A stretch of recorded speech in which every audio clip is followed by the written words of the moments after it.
हिमालय में ऊंचाई पर प्राचीन आश्रम सुबह की हल्की रोशनी में नहाया हुआ है। सूर्य की किरणें पेड़ों से होकर गुजरती हैं, जो शांत सभा पर धब्बेदार छायाएं डालती हैं। स्वामी विवेकानंद खड़े हैं। उनकी आवाज ज्ञान से गूंज रही है, क्योंकि वे अपने शिष्यों को संबोधित करते हैं। रवि, एक युवा शिष्य, ध्यान मग्न होकर सुनता है। उसकी भौहें विचार में तनी हुई हैं। रवि के चेहरे पर संदेह की एक झलक आती है। एक शांत प्रश्न शांत हिमालयी हवा में लटका हुआ है। रवि आश्रम के कमरे में अकेला बैठा है। उसका चेहरा चिंता और गहरी बेचैनी से भरा हुआ है। भ्रम के धुंध में खोया हुआ वह अपने जीवन के मायावी उद्देश्य से जूझता है। वह एक किताब की ओर बढ़ता है, जो उसके बेचैन दिमाग को स्थिर करने का एक हताश प्रयास है। उसके सामने पन्ने धुंधले हो जाते हैं। शब्द उसकी परेशान विचारों को कोई सांत्वना नहीं देते। उसकी नजरें खालीपन को दर्शाते हुए खालीपन में भटकती हैं। उसके होंठों से एक मौन गुहार निकलती है। मुझे क्या करना चाहिए? मैं अपने जीवन का उद्देश्य कैसे खोजूंगा?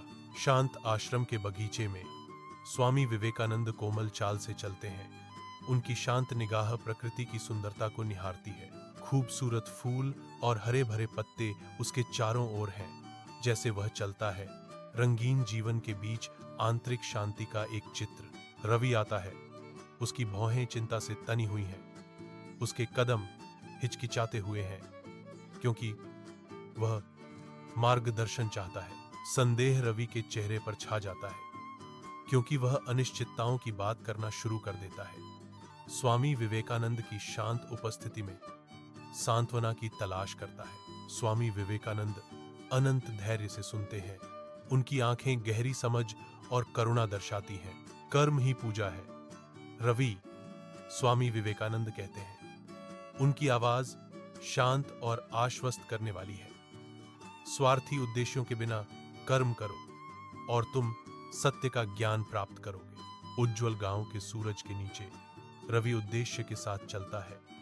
उसकी आंखें अपने समुदाय की भलाई के प्रति गहरी प्रतिबद्धता को दर्शाती हैं। वह गरीबों की ओर हाथ बढ़ाता है।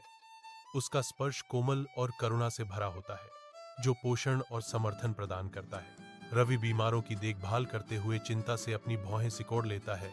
उसका हीलिंग स्पर्श जरूरतमंदों को सांत्वना देता है। भूखों को खाना खिलाते समय उसका चेहरा निस्वार्थता से चमकता है। बदले में कुछ भी उम्मीद नहीं करता। सेवा की सच्ची भावना का प्रतीक है। रवि शांत आश्रम के कमरे में बैठता है।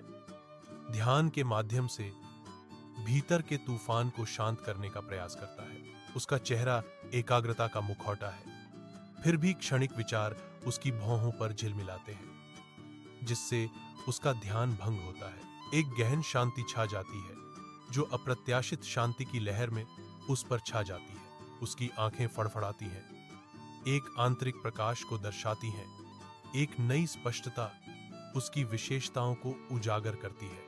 यह एहसास होता है, गुरु जिसकी उसने अथक खोज की है, वह दूर स्थान में नहीं, बल्कि अपनी आत्मा के भीतर गहराई में बसता है। शांत हिमालयी आश्रम में एक नई भोर होती है, जो रवि के जागने पर आकाश को आशा के रंगों से रंग देती है। रवि के चेहरे पर शांति की गहरी भावना छा जाती है, क्योंकि उसे एहसास होता है कि हर आत्मा के भीतर दिव्य ज्योति निवास करती है। नई स्पष्टता के साथ रवि स्वामी जी के पास जाता है, जो अंदर की ओर यात्रा शुरू करने के लिए तैयार है। मुझे अपना रास्ता मिल गया है, स्वामी जी, रवि दृढ़ता से घोषणा करता है। उसकी आवाज में दृढ़ विश्वास गूंज रहा था। अब मैं अपने भीतर शांति की तलाश करूंगा।